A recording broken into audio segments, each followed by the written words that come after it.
So last Bible study, a Pharisee invited Jesus to eat with him.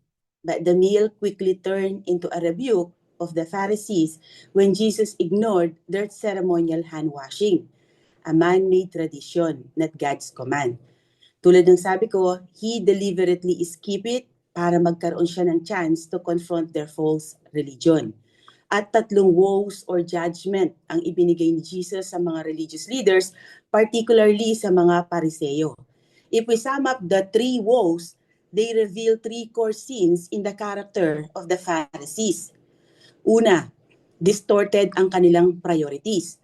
They were careful with small religious details like tithing the small plants or herbs, but ignored what truly matters to God, which is justice and love for God and His people. Tulad ng nasabi ko sa ating last Bible study, ginawa nilang major ang minor and vice versa. Pangalawa, ang kanilang pride and desire for recognition. Sa lahat ng ginagawa nila, gusto nilang ma-elevate sila. Sila yung napapansin, yung tingalain sila ng mga tao. Kaya they desire public honor and the best seats in the synagogue. So they use religion to elevate themselves, not to honor God. At pangatlo, sila ay spiritually corrupt and misleading others. Ibig sabihin, wala ang righteousness ni God sa kanila. Ang lahat ng ginagawa nila ay pakitang tao lamang. They look righteous outwardly, but like unmarked graves, they defiled others by being associated with them. They were religious on the outside, but corrupt on the inside. Ito ang dahilan kaya nirebuke sila ni Jesus Christ dahil yung character nila ay nagko-contradict sa kanilang maayos na appearance na siyang nagiging dahilan para maloko nila ang mga tao. At dahil maraming sumusunod sa kanila, kaya maraming tao ang magdurusa sa hell ng dahil sa kanila. Makita natin dito that dead religion hates simplicity. Dead religion loves ceremony, rituals. Dead religion loves man-made commandments and traditions para itago ang kanilang sinful na pamumuhay. Ganyan ang lahat ng false religion. Instead na magrepent at magbalik loob sa Diyos, ginagamit nila ang madaming rituals and ceremonies na ginagawa nila para pagtakpan ang kanilang kasalanan. So after rebuking the Pharisees for their outward religion, Jesus now addresses the lawyers na nandoon din sa pagtitipon na iyon and reveals that they too are guilty of the same hypocrisy. So continuation itong lesson natin ngayon sa inaral natin last Bible study. At tatlong woes or judgment din ang ibibigay ni Jesus sa mga lawyers. Ang mga judgment na ito ay hindi lang sa mga religious leaders sa time ni Jesus Christ, kundi applicable din sila sa lahat ng false religion sa time natin ngayon. So simulan na natin himayin ang ating napakagandang passage for today. So ang title nito, Woes on the Pharisees and the Experts in the Law, Part 2. Nasa Part 2 na tayo and ito na rin yung katapusan ng chapter 11. Okay? So verse 45, one of the experts in the law answered him, "Teacher, when you say these things, you insult us too." So after ibigay ni Jesus Christ ang kanyang judgment sa mga Pharisees, the experts in the law or lawyers na nandoon din sa pagtitipon na iyon, they realize that Jesus' rebuke of the Pharisees applies to them too. And instead na magrepent, they feel offended. So one of the experts in the law answered him. Sa ibang version, lawyers ang nakalagay dyan, okay? Tinatawag din silang teachers of the law or scribe. Yung mga lawyers sa context na inaaral natin ay hindi katulad ng mga lawyers sa time natin ngayon, okay? Ang mga lawyers sa time ni Jesus ay expert sa Jewish law or sa Mosaic law. Yung mga commandments na ibinigay ni God sa mga tao niya sa Old Testament at ganoon din sa rabbinic law.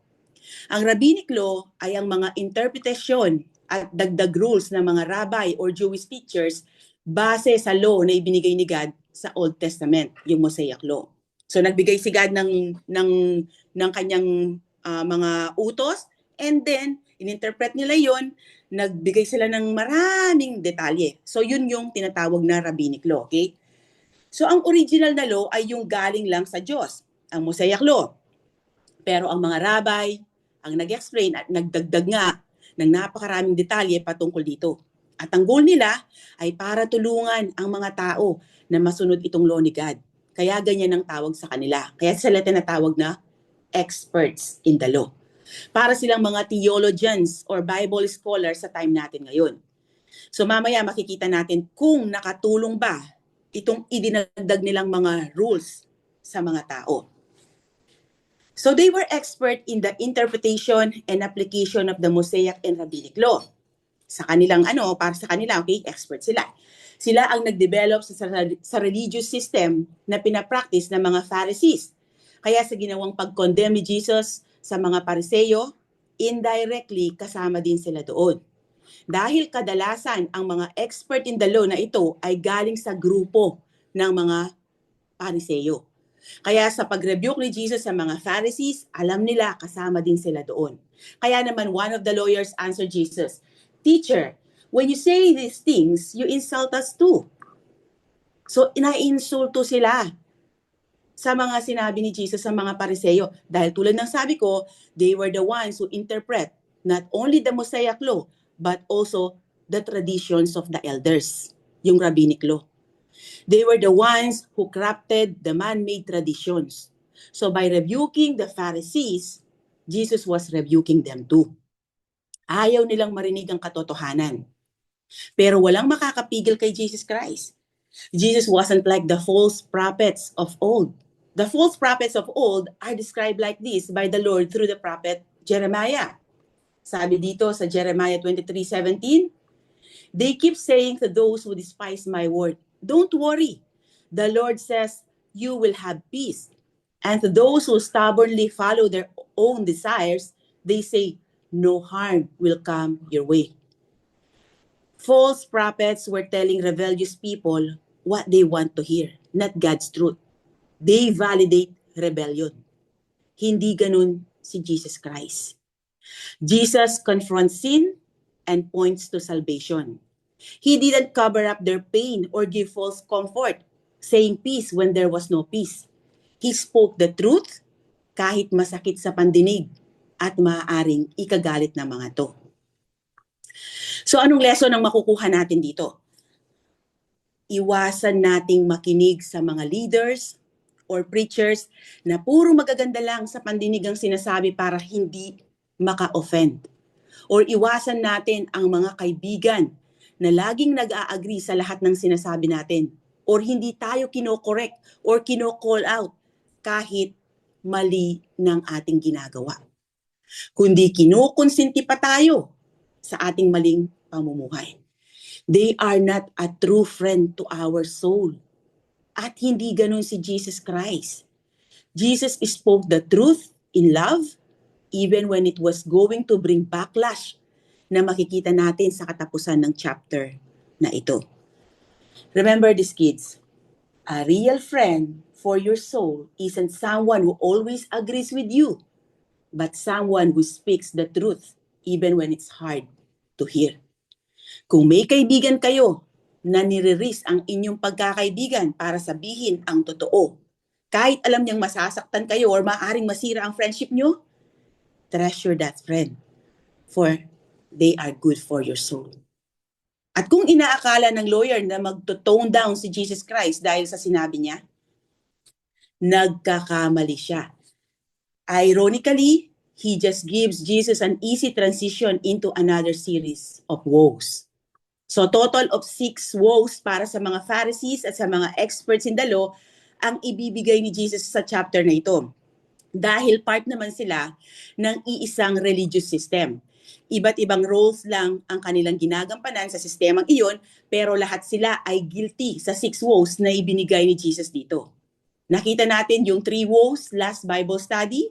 Dumako naman tayo ngayon sa 3 pang natitira. At directed ito sa mga experts in the law. Then he said, "Woe also to you, experts in the law. You load people with burdens that are hard to carry, and yet you yourselves don't touch these burdens with one of your fingers." So without hesitation, Jesus addresses the legal scholar and his fellow lawyers with a denouncement of judgment. So yung first woe na ibinigay niya dito sa verse 46 is twofold. So yung una, you load people with burdens that are hard to carry.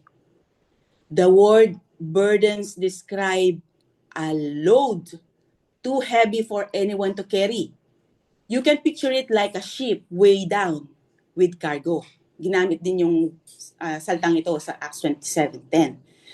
So anong klaseng pagpapahirap ang ginagawa nila sa mga tao para sabihan sila ni Jesus ng ganito?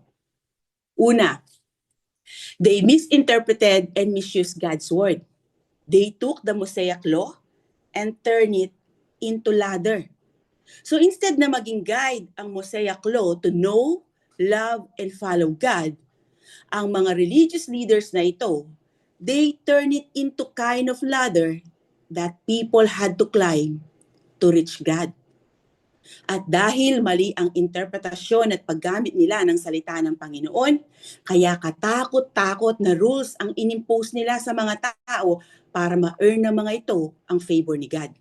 At dahil dito, they weigh men down with burdens hard to bear.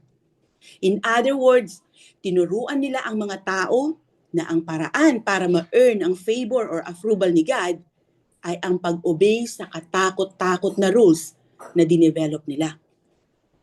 Ang focus ng kanilang mga turo ay human effort and self-righteousness rather than God's grace and truth. So people in Jesus' day were being led to rely on their own works and on the authority of the leaders, instead coming to God through faith, humility, and repentance. For them, if you obey the commandments and the traditions of the elders, maybe you'll be good enough to get into heaven. They misapplied and they misinterpreted the law. Galatians 3:24 says that the law was our guardian, tutor, or schoolmaster. Basahin natin dito. Pakibasa? Denver? Nandito ba si Denver?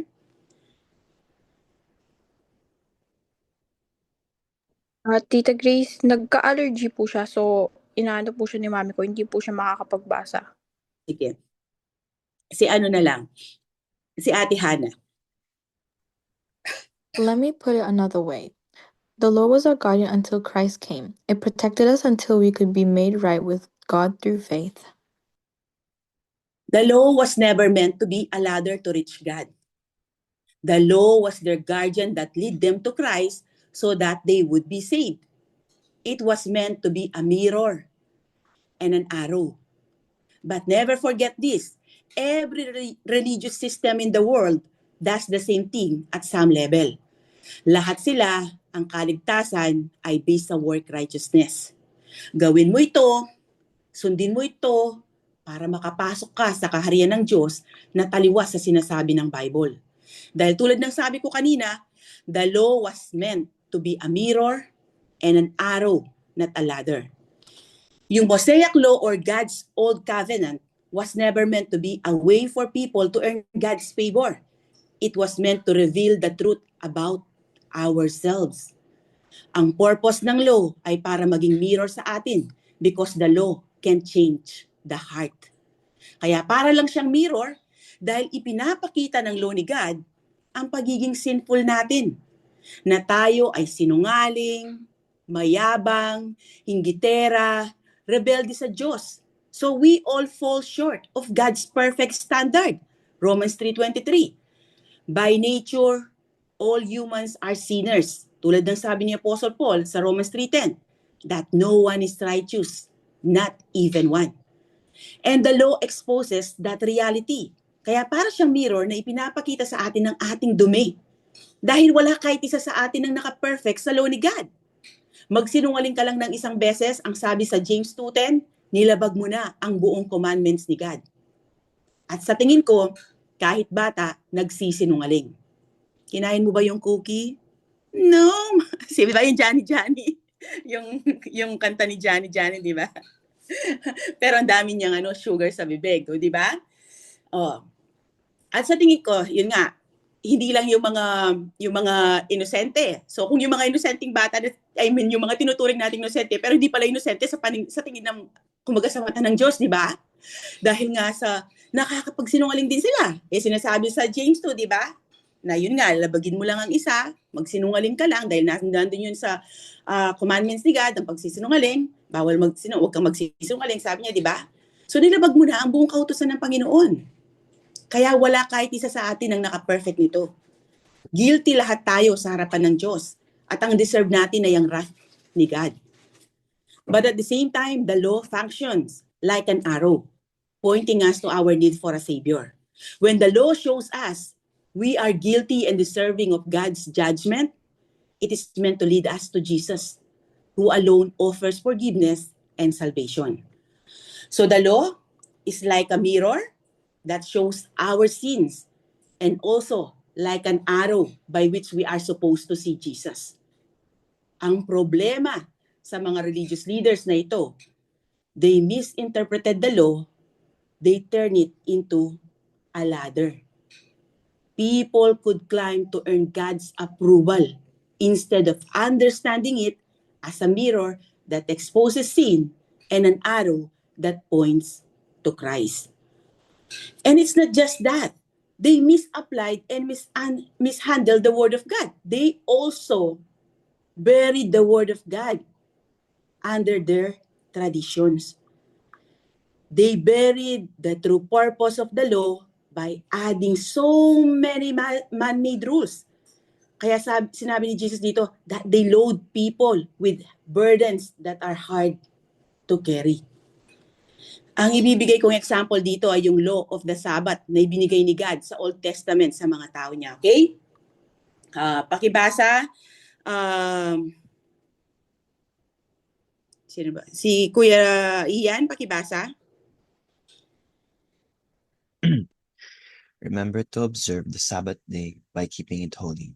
You have 6 days each week for your ordinary work, but the seventh day is a Sabbath day of rest dedicated to the Lord your God.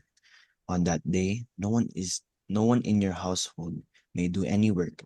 This includes you, your sons and daughters, your male and female servants, your livestock, and any foreigners living among you. For in 6 days the Lord made the heavens, the earth, the sea, and everything in them. But on the seventh day he rested. That is why the Lord blessed the Sabbath day and set it apart as holy. Kapag binasa mo ito, napakadali lang naman niyang intindihin, di ba? Huwag kang magtatrabaho sa araw ng pamamahinga. Instead, ilaan mo ito sa Panginoon. Pero ano ang ginawa ng mga religious leaders sa Sabbath law? They buried it with man-made rules.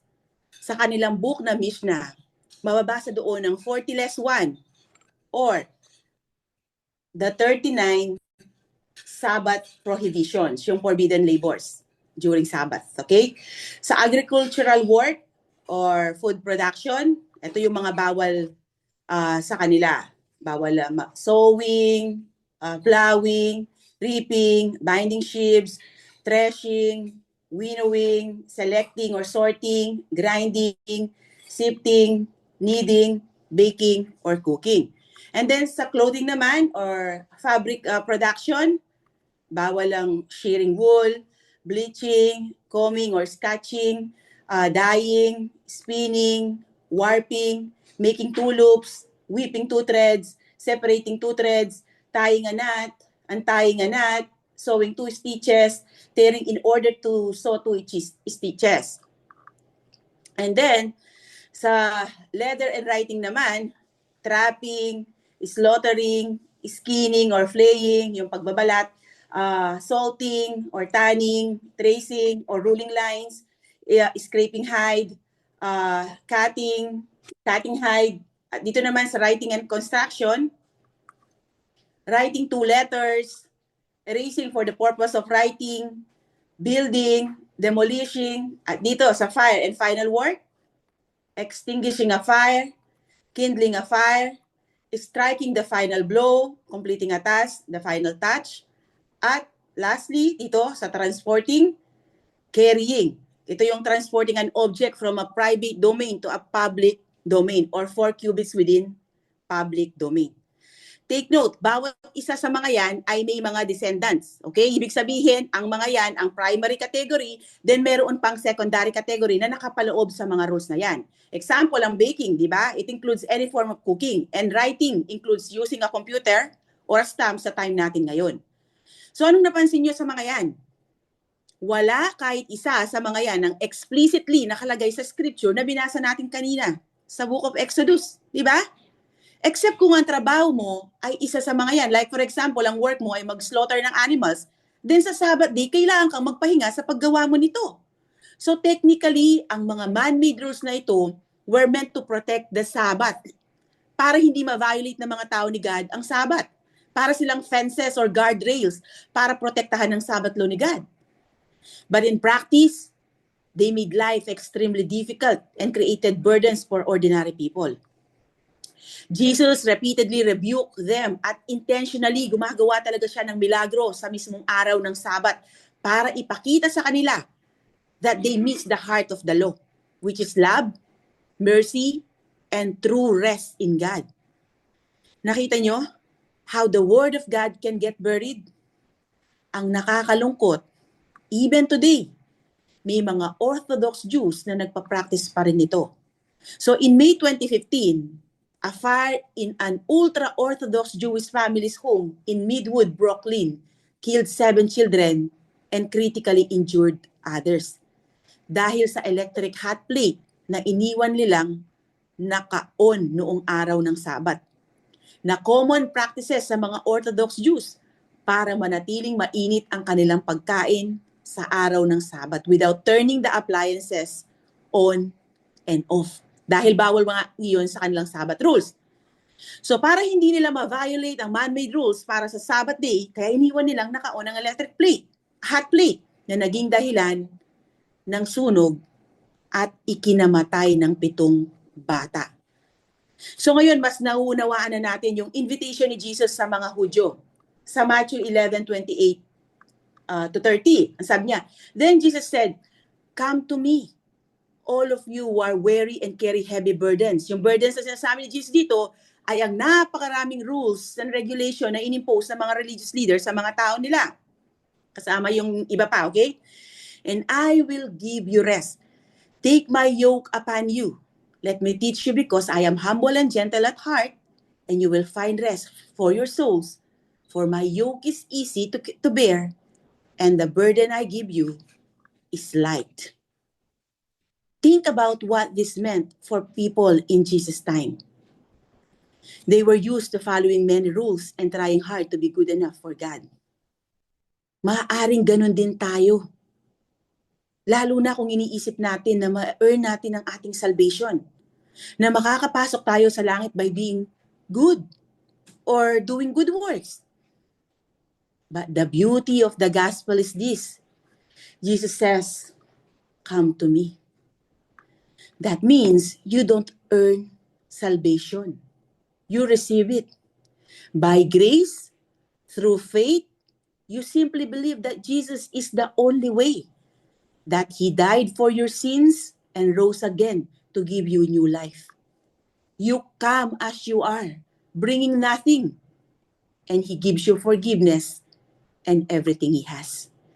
Even Martin Luther, na dating pare, dati siyang Catholic priest, okay? And theology teacher. But he admit that he lived in fear and struggle, trying to earn his way to God, until he came to understand Romans 1:17, that righteousness is a gift from God, received by faith, not something he can achieve. Iyon ang kagandahan ng gospel. Ang gospel ay complete opposite sa message ng lahat ng religion sa mundo. Kahit anong pangalan pa niyan, iisa lang ang itinuturo nila, na kailangan mong pagtrabahuan ang iyong kaligtasan. That you need to work your way to God, to try harder, do better, and follow more rules. Pray more, give more, read the Bible more, serve more. Hindi ko sinasabi na mali ang mga ito, okay? Pero kung ito ang pinanghahawakan nyo para sa inyong kaligtasan, then you will fail. Because none of them can truly answer the biggest problem we all have. Who will pay for our sins? Hindi natin ito pwedeng bayadan dahil makasalanan tayo. Ang gusto ni God ay perfect sacrifice. Walang bahid, kasalanan. And that is the good news of the gospel. God says, you don't climb your way to Him. The law was never meant to be a ladder. Instead, God came down to us through His Son. Jesus took our place and bore the punishment for our sins on the cross. Basahin natin 2 Corinthians 5:21. Pakibasa, Ate Viel.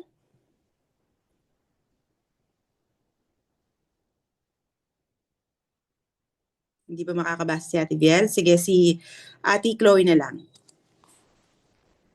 For God made Christ, who never sinned, to be the offering for our sin, so that we could be made right with God through Christ.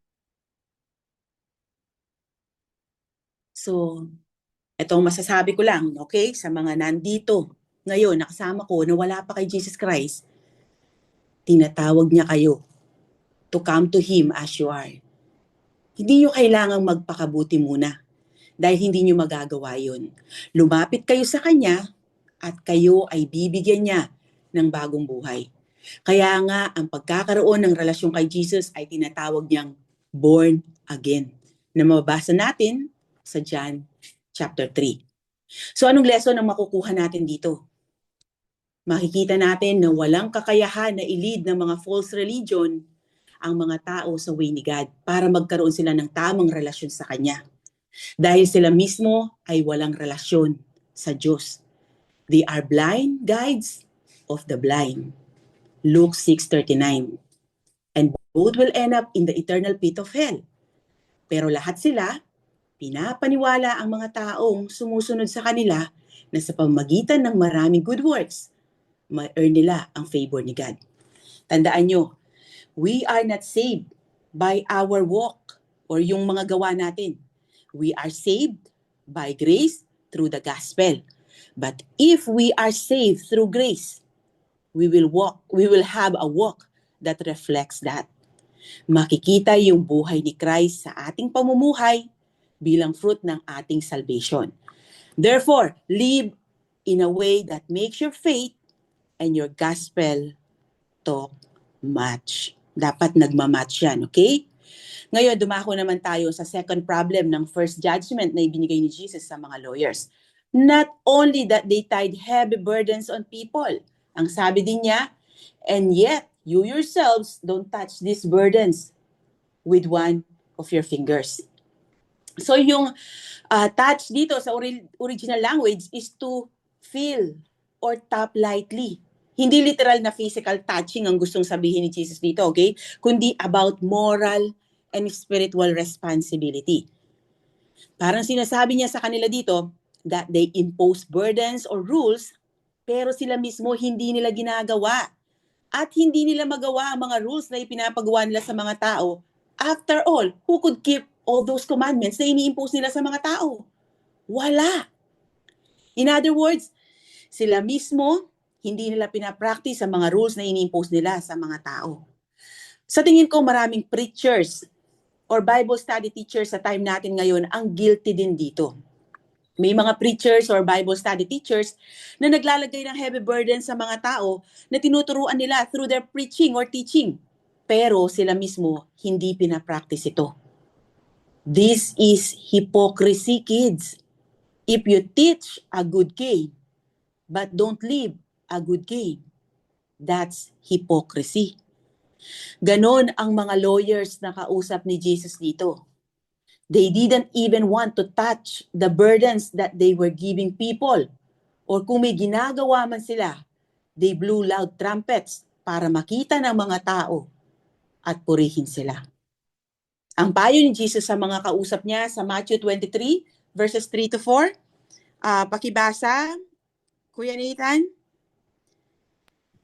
So practice and obey whatever they tell you, but don't follow their example, for they don't practice what they teach. They crush people with unbearable religious demands and never lift a finger to ease the burden. So they don't practice what they teach.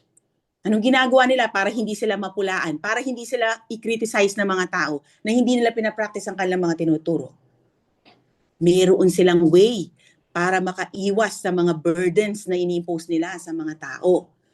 So nagbigay si Leon Morris ng example kung paano pinapalawak ng mga lawyers ang Sabbath law na binasa natin kanina at kung paano sila nakakalusot sa mga rules na idinagdag nila. Ang sabi niya, on the Sabbath, they taught a man may not carry a burden in his right hand or in his left hand, in his bosom or on his shoulder, but he may carry it on the back of his hand or with his foot or with his mouth, di ba napakaan nito, or with his elbow or in his ear or in his hair or in his wallet carried mouth downwards, or between his wallet and his shirt, or in the hem of his shirt, or in his shoe, or in his sandals. Ito matulungan. Nakalagay yan sa Shabbat 10 verse 3. So, ibig sabihin, bawal magdala ng gamit sa normal na paraan, pero pwede sa weird na paraan, like sa elbow, mouth, etc. Ang point ni Morris dito, sobrang komplikado ng ipinag-uutos nila. Isang simpleng utos, naging napaka-komplikado dahil napakaraming detalye.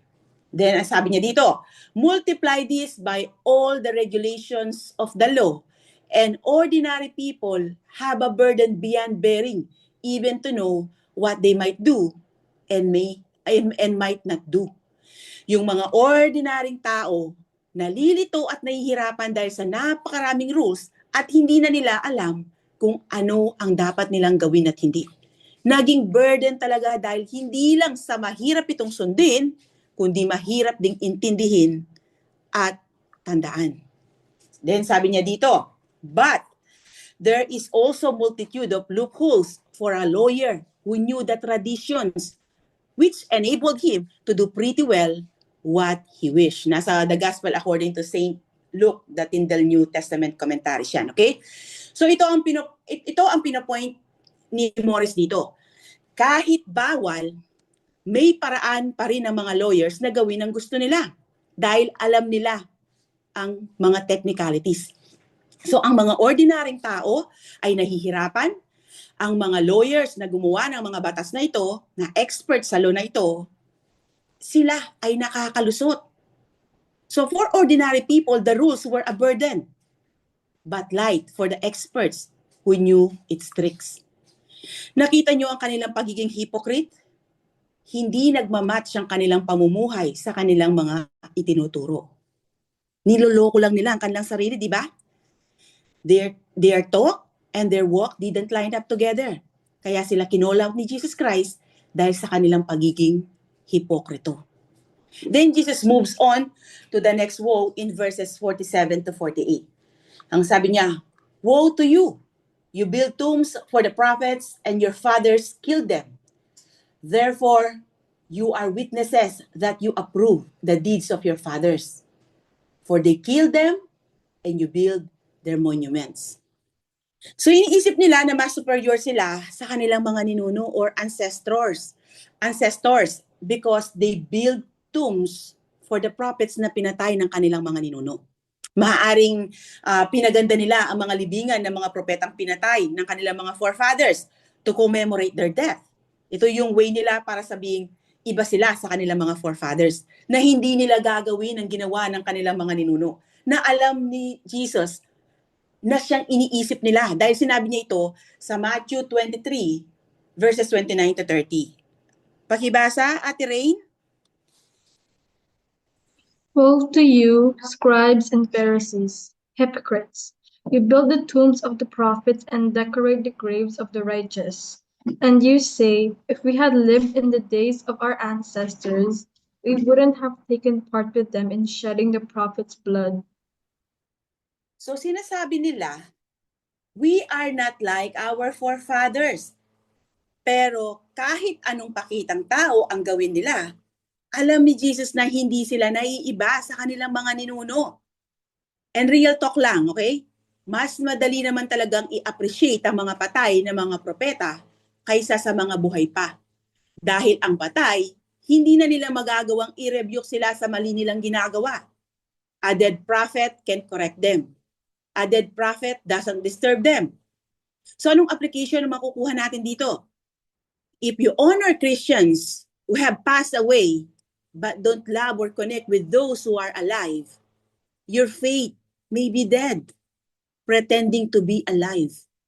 Kung puro ka Charles Spurgeon, Martin Luther, J.Z. Ryle, John Calvin, or si John MacArthur and R.C. Sproul, or kahit sabihin mo pa na ang mahalaga lang sa'yo ay si Jesus Christ at ang opinion niya, pero wala kang malasakit at pagmamahal sa mga Kristiyanong kasama mo sa church, then maaaring patay din ang iyong spirit. Katulad ng mga religious leaders na kausap ni Jesus dito. Sa kanilang ginagawa, akala mo may great respect sila sa mga Old Testament prophets na pinatay ng kanilang mga forefathers dahil nga pinaganda nila ang mga libingan ng mga ito. Pero ironically, sa ginawa nila, they agree with their father's sin. Therefore, you are witnesses that you approve the deeds of your fathers, for they killed them and you build their monuments. So kahit pinapakita nila na iba sila sa kanilang mga ancestors, na sila ay more faithful or righteous, pero ang totoo, their hearts were the same. At alam ni Jesus Christ yun. They rejected God's truth just as their ancestors had done. God's prophets had faithfully delivered His word. At kung totoong ino-honor nila ang mga propeta ng Diyos, dapat ipakita nila ito by obeying the message they preach at hindi sa pagde-decorate ng kanilang mga tombs or showing outward respect. Sadly, the Pharisees and the scribes or the experts in the law did the opposite. They paid attention to appearances but ignored God's word. Maraming propeta sa Old Testament ang nag-prophesy about sa pagdating ni Jesus Christ. Pero noong dumating na si Jesus Christ, nangaral ng salita ng Diyos, calling people to repentance and validating His message through signs and wonders. Yet nakita natin na oppose sila sa Kanya. So by opposing Jesus, these religious leaders were repeating the same sin of their ancestors who had often opposed or killed the prophets. Actually, mas malala pa nga sila sa kanilang mga forefathers na nagpapatay ng maraming propeta ng Diyos sa Old Testament. Because now, they were about to reject and kill the promised Savior. Dahil ang ire-reject nila ay ang Mesayang ipinangako ng Diyos na magliligtas sa kanila. They are about to reject the ultimate prophet of God, the Messiah, the Son of the living God, na si Jesus Christ. Now, Jesus will give some powerful words in verses 49 to 51. He talks about what they did and the woe that He gives in verses 47 to 48 dito. Sabi niya, because of this, the wisdom of God said, I will send them prophets and apostles, and some of them they will kill and persecute, so that this generation may be held responsible for the blood of all the prophets shed since the foundation of the world, from the blood of Abel to the blood of Zechariah, who perished between the altar and the sanctuary. Yes, I tell you, this generation will be held responsible. This is not in Old Testament wisdom literature like Proverbs, Job, or Psalms, okay? Hindi ito quoted sa Old Testament scriptures, but this is something that God said in His own heart. Sa pagsasabi ni Jesus, the wisdom of God said, He is letting us know that God said, I will send prophets and apostles, and some of them they will kill and persecute. So God's wisdom predicts the pattern of rejecting and persecuting His messengers. The prophets and apostles are not going to have an easy time. Though yung ibang believers, medyo mas madali ang kanilang Christian walk. pero hindi ang mga prophets and apostles because they will be killed or persecuted. Ang tinutukoy ni Jesus dito ay ang future actions na gagawin ng generation na ito. At kung paano nila tinrato ang mga messengers ni God would prove na ang statement ni Jesus na ito ay totoo. Fast forward na tayo, okay? Dahil tapos na ang canon of scriptures, kaya alam na natin na nangyari nga ang sinasabi nito ni Jesus Christ. The apostles and other followers of Jesus Christ were persecuted and killed by the Jews. John the Baptist, sa Matthew 14, verses 3 to 12. Stephen, Acts 7, verses 58 to 60. The Apostle James, yung kapatid ni Apostle John, Acts 12, verses 1 to 2. James, the half-brother of Jesus, whose death was recorded by the first century Jewish historian Josephus. And the rest of the apostles and first disciples of Jesus Christ na hindi napatay were persecuted by them. So yung mistreatment nila sa mga gospel preachers would conclusively demonstrate Christ's point that the lawyers and Pharisees were as wicked and godless as their ancestors. At dahil sa gagawin nilang pagpatay at pag-persecute sa mga messengers ni God, this generation may be held responsible for the blood of all the prophets shed since the foundation of the world, from the blood of Abel to the blood of Zechariah, who perished between the altar and the sanctuary. Yes, I tell you, this generation will be held responsible. Baka ang tanong nyo, why would the blood of all the prophets killed since the foundation of the world be charged against that particular generation of the Jews? Hindi naman sila ang pumatay doon sa mga propeta sa Old Testament, di ba? So bakit? Because that generation, especially the religious leaders, came at the end of a long history of rejecting God's messengers.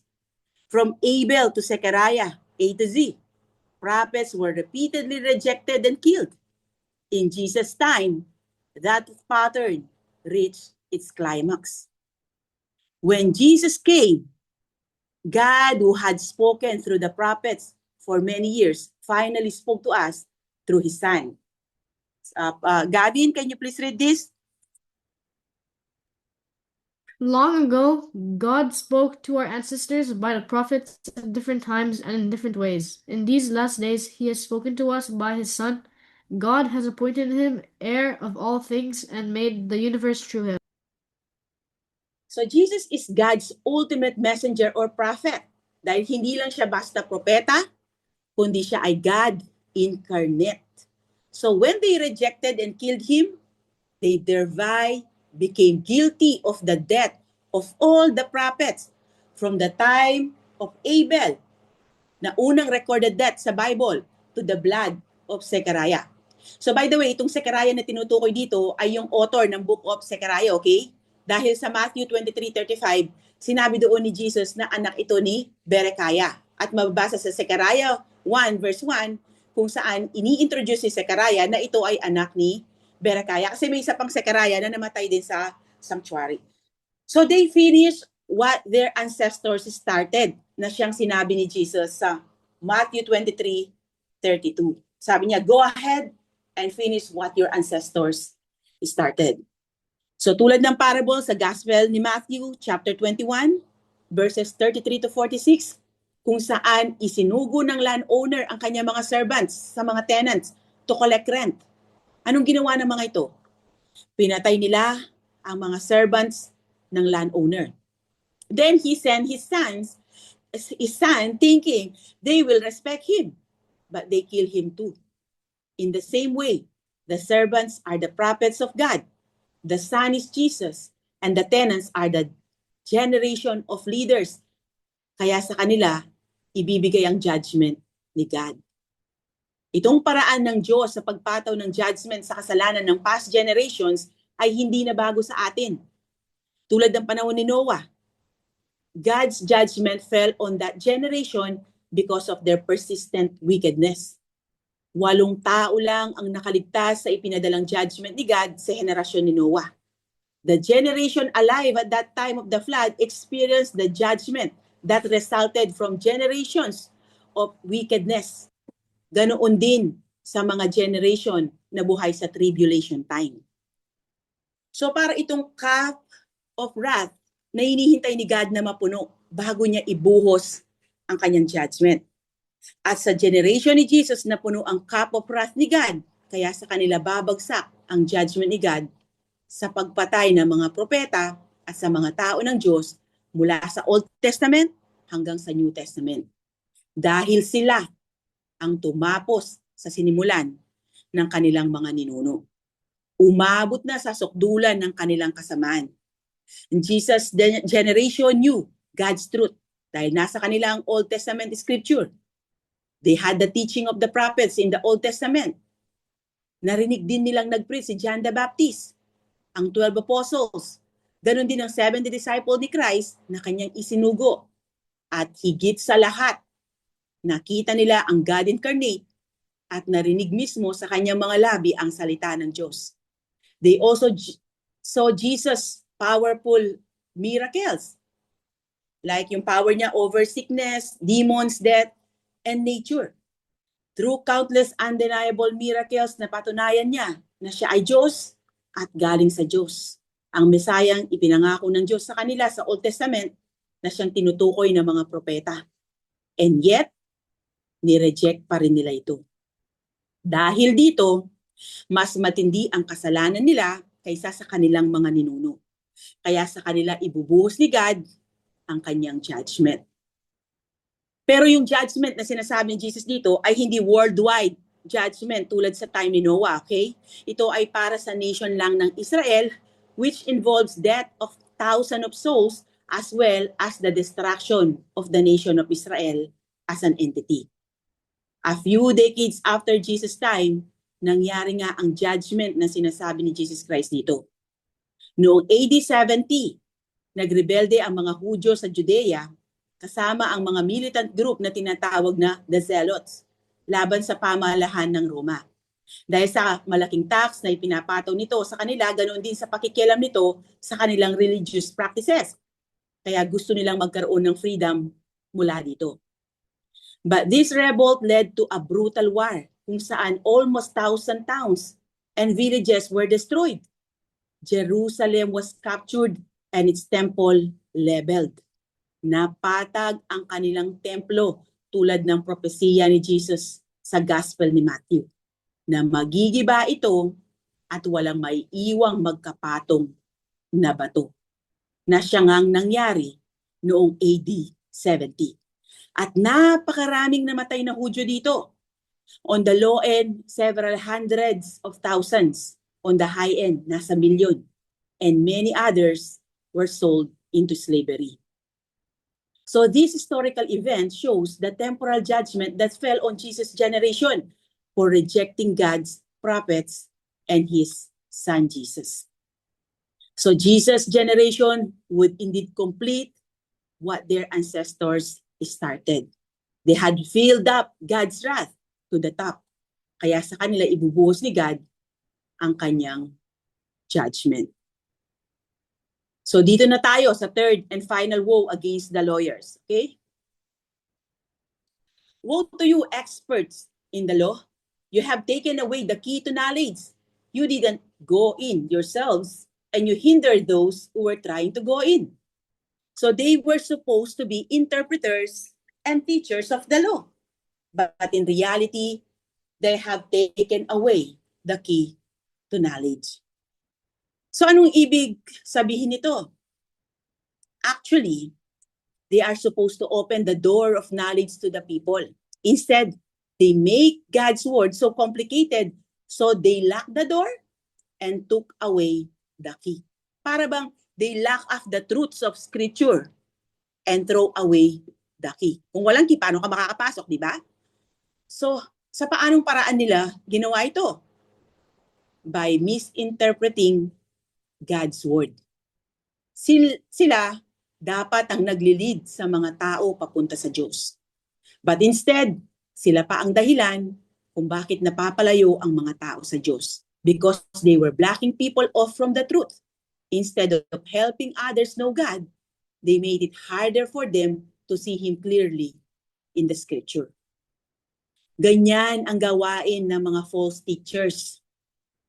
They consistently twist the meaning of Scripture na sinabi ni Apostle Peter sa 2 Peter 3 verses 15 to 16. Dahil sa mali nilang interpretasyon sa salita ng Diyos at sa mali ding paggamit nito, kaya ang mga sumusunod sa kanila ay naliligaw ng landas. At hindi talaga nila ito mai-interpret ng tama dahil wala sa kanila ang gabay ng Holy Spirit. Iyon ang dahilan kung bakit hindi nila naipapaliwanag ng tama ang salita ng Diyos. So sabi ni Jesus, you've taken away the key to knowledge and you didn't go in yourselves. They had knowledge of Scripture, but they themselves did not enter God's kingdom. Dahil mali nga ang unawa nila dito. And worse, Jesus said, you hindered those who were trying to go in. This is a serious condemnation. Dahil hindi na nga sila sumunod sa turo ng Diyos, kaya hindi sila nakapasok sa kanyang kaharian, nandamay pa sila. Because they led people away from the truth and into judgment. This is similar in seriousness to the warning in Hebrews 10 verses 29 to 31 about rejecting God's truth. Sadly, instead na magrepent sila sa narinig nilang warnings kay Jesus, mas lalo silang naging hostile sa kanya na mababasa sa verses 53 to 54. Sabi dito, when he left there, the scribes, ito yung mga experts in the law, and the Pharisees began to oppose him fiercely and to cross-examine him about many things. They were lying in wait for him to trap him in something he said. Ibig sabihin, they hold a grudge against Jesus. The religious leaders didn't just disagree with Jesus' teaching. They actually hated him personally because Jesus publicly exposed their hypocrisy and false teaching. Kaya naman they became bitter and hostile toward him. They took the posture of predators dahil sa language na ginamit sa verse 54, that they were lying in wait for him to trap him. Hunting language ito. The vivid language reveals their desperation to trap Jesus in something he might say. Rather than receiving the gracious rebukes of Jesus, they took the posture of predators and they saw Jesus as prey. They fulfilled what prophet Amos said in Amos 5:10. They hate the one who convicts the guilty at the city gate, and they despise the one who speaks with integrity. They hated him who rebuked them, and they wanted to kill him. Well, ganyan halos ang reaction ng mga taong ayaw magpakorek.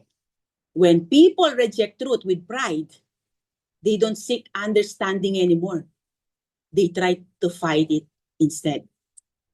At iyan mismo ang ginawa ng mga kausap ni Jesus dito.